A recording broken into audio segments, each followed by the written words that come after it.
ಇನ್ನೊಮ್ಮೆ ಯಡಿಯೂರಪ್ಪನ ಮಕ್ಕಳ ಬಗ್ಗೆ ರಾಜ್ಯಾಧ್ಯಕ್ಷರವರು ಇವತ್ತು ವಿಜೇಂದ್ರ ಅವರು ಅನಾವಶ್ಯಕವಾಗಿ ಎಷ್ಟು ಸರಿ ಮಾತಾಡೋದು? ನಿಮ್ಮ ಅಭಿಪ್ರಾಯ ಒಂದು ಸರಿ ಹಂಚ್ಕೊಂಡಿದ್ದೀರಿ, ಅದನ್ನು ಕೂಲಂಕುಷವಾಗಿ ಪಕ್ಷ ವಿಮರ್ಶೆ ಮಾಡ್ತದೆ. ಹಾದಿಯಲ್ಲಿ ಬೀದಿಯಲ್ಲಿ ದಿನನಿತ್ಯ ಹಗಲು ಬೆಳಗ್ಗೆ ಆದರೆ ಸುಮ್ಮನೆ ಬೈಯೋದೇ ಕೆಲಸ. ನಿಮ್ಮಂಥ ಹಿರಿಯ ನಾಯಕರಿಗೆ ನಾಚಿಕೆ ಆಗಲ್ವಾ? ಎಷ್ಟು ಸರಿ ಒಬ್ಬ ಮನುಷ್ಯನಿಗೆ ಬೈತಿರ್ರಿ? ಜನ ಇದನ್ನ ನೋಡ್ತಾ ಸುಮ್ಮನೆ ಇರ್ತಾರೆ ಅಂತ ತಿಳ್ಕೊಂಡಿದ್ದೀರಾ? ಓದಲ್ಲಿ ಬಂದಲ್ಲಿ ಗೆರವಾಗ್ತಾರೆ, ಏನೋ ಹಿಂದುತ್ವ ಅಂತ ಬೊಗಳೆ ಬಿಡ್ತಾ ಇದ್ದೀರಿ ಅಂತೇಳಿ ಜೈ ಅಂತಾರೆ. ಒಂದು ಸರಿ ಪಂಚಮಸಾಲಿ ಹುಲಿ ಅನ್ನೋದು, ಒಂದು ಸರಿ ಹಿಂದೂ ಹುಲಿ ಅನ್ನೋದು, ಎರಡೂ ಹುಲಿಗಳೆಲ್ಲ ನೀವು ಹಿಲಿ ಯಾರ್ದೋ ಕೈಗೊಂಬೆಯಾಗಿ ವರ್ತನೆ ಮಾಡ್ತಾ ಇದ್ದೀರಿ ನೀವು. ಯಡಿಯೂರಪ್ಪನಂಥ ಮುತ್ಸದ್ದಿ ನಾಯಕನ ಬಗ್ಗೆ ಮಾತನಾಡೋದಕ್ಕೆ ನಾಚಿಕೆ ಆಗಲ್ಲ ನಿಮಗೆ? ಇವತ್ತು ಕಾವೇರಿ ನದಿ, ಕೃಷ್ಣಾ ನದಿ, ತುಂಗಭದ್ರಾ ನದಿಯಲ್ಲಿ ಸಾಕಷ್ಟು ನೀರು ಹರಿದೋಗಿದೆ. ಮತ್ತೆ ಅವ್ರನ್ನ ಯದ್ವಾ ಸುಖ ಸುಮ್ಮನೆ ಗುರುತರವಾದ ಆಪಾದನೆ ಮಾಡ್ತಿರಲ್ಲ, ಯಾವುದೇ ಪುರಾವೆ ಇಲ್ಲದೆ ನಿಮ್ಮ ಫೇಲ್ಯೂರ್ಗಳಿಗೆ ಅವ್ರನ್ನ ಆಪಾದನೆ ಮಾಡ್ತೀರಿ. ಇವತ್ತು ವಿಜೇಂದ್ರ ನಾಯಕತ್ವದಲ್ಲಿ ಮಜಬೂತಾಗಿದೆ ಇಡೀ ರಾಜ್ಯದಲ್ಲಿ ಸಂಘಟನೆ. ಅನೇಕ ಜನರು, ನಮ್ಮ ಯುವಕರಿಗೆ ಏನು ಸಂದೇಶ ಕೊಡ್ತೀರಿ? ದ್ವೇಷ, ಅಸೂಯೆ, ಹೊಟ್ಟೆ ಕಿಚ್ಚು, ದೌರ್ಜನ್ಯ, ದಾಸ್ಯ ಪದ್ಧತಿ, ಇದನ್ನು ನೀವು ಸಂದೇಶ ಕೊಡ್ತೀರಾ ನಮ್ಮಂಥ ಮುಂದಿನ ಪೀಳಿಗೆ ಅವರಿಗೆ? ಇವತ್ತು ಹಾದುವರಿತಾ ಇದ್ದಾರೆ ವಿಜೇಂದ್ರನ ನಾಯಕತ್ವಕ್ಕೆ ಯುವಕರು. ಹಿರಿಯರು ಕೂಡ ಇಂಥ ಹಿರಿಯರು ಆಶೀರ್ವಾದ ಮಾಡ್ತಾ ಇದ್ದಾರೆ.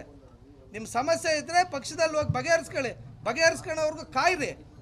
ಸುಮ್ಮನೆ ಸಂಘದವ್ರು ಹೇಳಿದಾರೆ ನಾವೇನು ಮಾತಾಡಲ್ಲ ಅನ್ನೋದು, ಇಲ್ಲಿ ಬಂದು ಏನು ಮಾತಾಡಿದ್ರಿ ನೀವು? 1000 ಕೋಟಿ ರೆಡಿ ಮಾಡಿ ಇಟ್ಟಿದ್ದಾರೆ. ಕಳೆದ 3 ವರ್ಷದಿಂದನೇ 2000 ಕೋಟಿ ಕೊಟ್ಟರೆ ಮುಖ್ಯಮಂತ್ರಿ ಆಗ್ಬೋದು. ಆ 1000 ಕೋಟಿ ಅನ್ನೋದಕ್ಕೆ ಏನಾರೆ ಮಾನ ಮರ್ಯಾದೆ ಬೆಲೆ ಇಲ್ವಾ?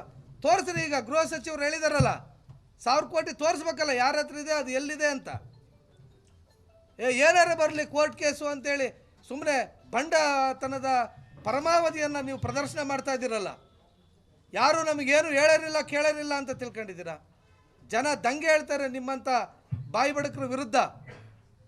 ಇಷ್ಟು ಹೇಳ್ತಾ ಇನ್ನೂ ಸಮಯ ಇದೆ, ಎಲ್ಲರೂ ಒಟ್ಟಾಗಿ ಹೋಗೋಣ. ಎಲ್ಲರೂ ಒಟ್ಟಾಗಿ ಇವತ್ತು ಭಾರತೀಯ ಜನತಾ ಪಕ್ಷವನ್ನು ಯಶಸ್ವಿಯಾಗಿ ಸದೃಢವಾಗಿ ರಾಷ್ಟ್ರೀಯ ಸ್ವಯಂ ಸೇವಕ ಸಂಘದ ಮಾರ್ಗದರ್ಶನದಲ್ಲಿ, ಮೋದಿಯವರ ಆದರ್ಶದಲ್ಲಿ ನಾವೆಲ್ಲರೂ ಸೇರಿ ಒಟ್ಟಾಗಿ ಕಟ್ಟೋಣ. ಇನ್ನು ಮುಂದೆ ಇಂಥ ಬಾಲಿಶವಾದ ಹೇಳಿಕೆಗಳನ್ನು ಅಥವಾ ಹಾದಿ ಬೀದಿಯಲ್ಲಿ ಮಂಡುತನ, ವಿತಂಡವಾದ, ಅಲ್ಲಿ ಯಾರಕ್ಕೋ ಯಡಿಯೂರಪ್ಪನ ಮಗನ್ನ ಕೊಂಡಿ ಹಾಕ್ತಿರಲ್ರಿ. ಇಲ್ಲಿ ಯಾವುದೋ ಗಲಾಟೆ ಆದ್ರೆ ಅದಕ್ಕೆ ಏನು ಒಂದು ಲೆಕ್ಕಾಚಾರ ಬೇಡವಾ? ನಿಮ್ಮ ಅಧಂಪತನ, ನೈತಿಕ ಅಧಂಪತನವನ್ನು ನೀವೇ ತೋರಿಸ್ಕೊಳ್ತಾ ಇದ್ದೀರಿ. ಇನ್ನು ಮುಂದಾದರೂ ಈ ರೀತಿ ಹೇಳಿಕೆಗಳನ್ನ ಕೊಡೋದನ್ನು ಬಿಡಬೇಕು ಅಂತೇಳಿ ಎಲ್ಲ ನಮ್ಮ ಮುಖಂಡರ ಪರವಾಗಿ ಆಗ್ರಹವನ್ನು ಮಾಡ್ತಾ, ನಮ್ಮೆಲ್ಲರ ಬೆಂಬಲ ರಾಜ್ಯಾಧ್ಯಕ್ಷರಾದಂಥ ವಿಜೇಂದ್ರ ಅವರಿಗೆ, ಹೈಕಮಾಂಡ್ ಆಶೀರ್ವಾದವಿರ್ತಕ್ಕಂಥ ರಾಜ್ಯಾಧ್ಯಕ್ಷರಾದಂಥ ವಿಜೇಂದ್ರ ಅವರಿಗೆ ಇರ್ತದೆ, ನಮ್ಮ ಬೆಂಬಲ ಅಚಲವಾಗಿರ್ತದೆ ಅಂತ ಹೇಳಿ ನನ್ನ ಮಾತುಗಳಿಗೆ ವಿರಾಮವನ್ನು ಕೊಡ್ತೇನೆ. ದಾವಣಗೆರೆಯಲ್ಲಿ ಹಿಂದೂ ಮುಸ್ಲಿಂ ಗಲಾಟೆ ಆದ ತಕ್ಷಣವೇ ನಮ್ಮ ಎಲ್ಲ ಮುಖಂಡರುಗಳು ಅವ್ರ ಮನೆಗಳಿಗೆ ತೆರಳಿ ರಕ್ಷಣಾಧಿಕಾರಿಗಳ ಜೊತೆಗೆ ಮಾತಾಡಿ, ಜೈಲಿಗೆ ಹೋಗಿ ಮಾತಾಡಿಸಿ ಕಷ್ಟ ಸುಖ ವಿಚಾರಿಸಿ ಬಂದಿದ್ದೀವಿ. ನಮ್ಮ ಬಜರಂಗ ದಳದ ಮುಖಂಡರು ಹೇಳ್ತಾ ಇದ್ರು, ಹಿಂದೆ ಅಧಿಕಾರ ಇದ್ದಾಗ ಆ ರೌಡಿ ಶೀಟ್ರ್ ಇದ್ದದನ್ನು ತಗ್ಸೋಕ್ಕಾಗಿಲ್ಲ, ಇವತ್ತು ಅವ್ರ ಹೆಸರಿನಾಗೆ ಬಂದು ನಿಮ್ಮ ವೈಯಕ್ತಿಕ ತೀಟ ತೀರಿಸ್ಕೊಳ್ಳೋದಕ್ಕೆ GMITಯಲ್ಲಿ ಸಭೆ ಸೇರಿದಿರಲ್ಲ. ಇವತ್ತು ಹಿಂದೂ ಕಾರ್ಯಕರ್ತರು ನಿಮಗೆ ನೆನಪಾಯ್ತಾ?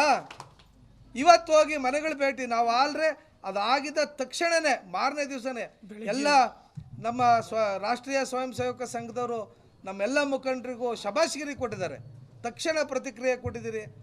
ನಮ್ಮ ಕಷ್ಟ ಸುಖಗಳಿಗೆ ಆಗುವಗಳಿಗೆ ನೀವು ಸ್ಪಂದಿಸ್ತೀರಿ ಅಂತೇಳಿ, ನಿಮಗೆ ಈಗ ಬೇಕು ಅಂತೇಳಿ ಅವ್ರನ್ನ ಕರೆಸ್ಕೊಂಡು ಹೋಗಿ ಅವ್ರ ಮನೆಗಳಿಗೆ ಭೇಟಿ ಕೊಡ್ತಕ್ಕಂಥ ಕೆಲಸ. ನಾವು ತಕ್ಷಣ ಮಾರನೇ ದಿವಸನೇ ಹೋಗಿ ಎಲ್ಲರ ಮನೆಗೂ ಅವ್ರ ತಾಯಂದರು, ನಮ್ಮ ತಂಗಿಯರನ್ನ ಮಾತಾಡಿಸಿ, ನಮ್ಮ ರೇಣುಕಾಚಾರ್ಯ ಅವರು SP ಅವ್ರಿಗೆ ಫೋನ್ ಮಾಡಿದ ತಕ್ಷಣ ಒಂದು 4 ಜನ ನಮ್ಮ ಯುವಕರು ಅವರು ಸುಮ್ಮನೆ ಬಂಧಿಸಿದ್ರು ವಿಚಾರಣೆಗೆ ಅಂತೇಳಿ, ತಕ್ಷಣ ಬಿಟ್ಟರು.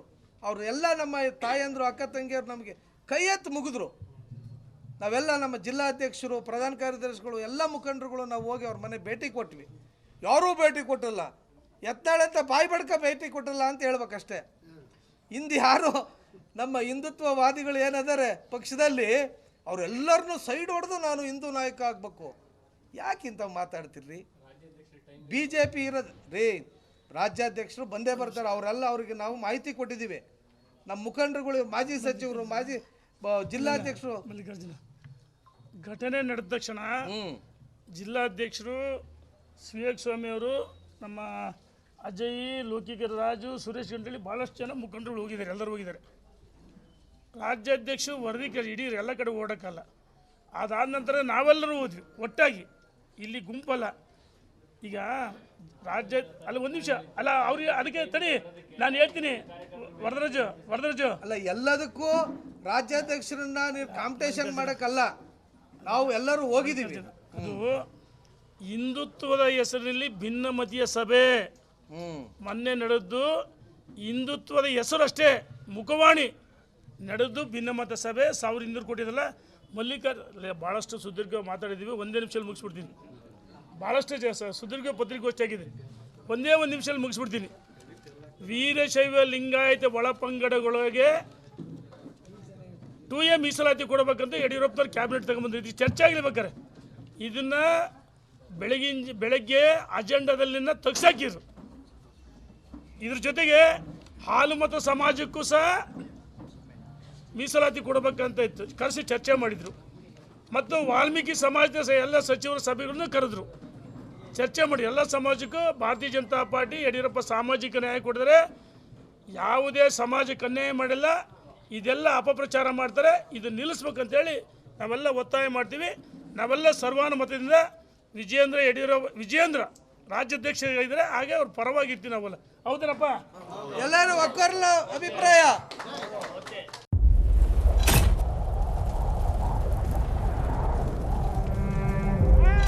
They destroyed our house and our life.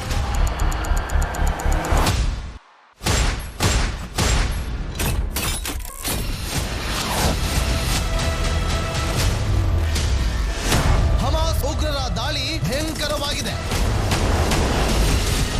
ಯಾವ ಮಾಧ್ಯಮವೂ ಇಲ್ಲಿಗೆ ಬರಲು ಧೈರ್ಯ ಮಾಡ್ತಾ ಇಲ್ಲ. ಇಂಥ ಜಾಗಕ್ಕೆ ಎಂಟ್ರಿ ಕೊಟ್ಟಿದೆ ರಿಪಬ್ಲಿಕ್ ಕನ್ನಡ. ಯುದ್ಧ ಭೂಮಿಯಿಂದ ರಿಪಬ್ಲಿಕ್ ಕನ್ನಡ ನೈಜ ವರದಿ. ಬುಲೆಟ್ ಸಾಗಿರುವಂತಹ ದೃಶ್ಯಾವಳಿಯನ್ನ ನಿಮ್ಗೆ ತೋರಿಸ್ತಾ ಇದ್ದೀನಿ. ನಾನು ನಿಂತಿರುವಂತದ್ದು ಗಾಜಾ ಪಟ್ಟಿಯಲ್ಲಿ. ಹಮಾಸ್ ಬಂಡುಕೋರರು ಹಿಡಿದಿದ್ದ ವೆಪನ್ಗಳಿದು. ಇದು RPG-29 ಲಾಂಚರ್.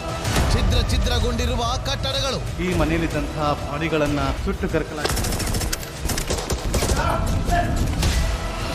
6,000 ಸಾವಿನ ಗಡಿ ದಾಟಿದೆ, ನರಕವನ್ನಾಗಿ ಮಾಡಿಬಿಟ್ಟಿದ್ದಾರೆ.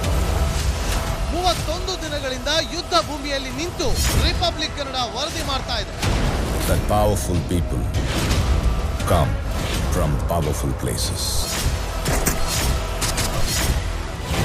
1 ವರ್ಷದ ನಿರ್ಭೀತ ಪತ್ರಿಕೋದ್ಯಮ ರಿಪಬ್ಲಿಕ್ ಕನ್ನಡ, ಇದು ನಿಮ್ಮ ಧ್ವನಿ.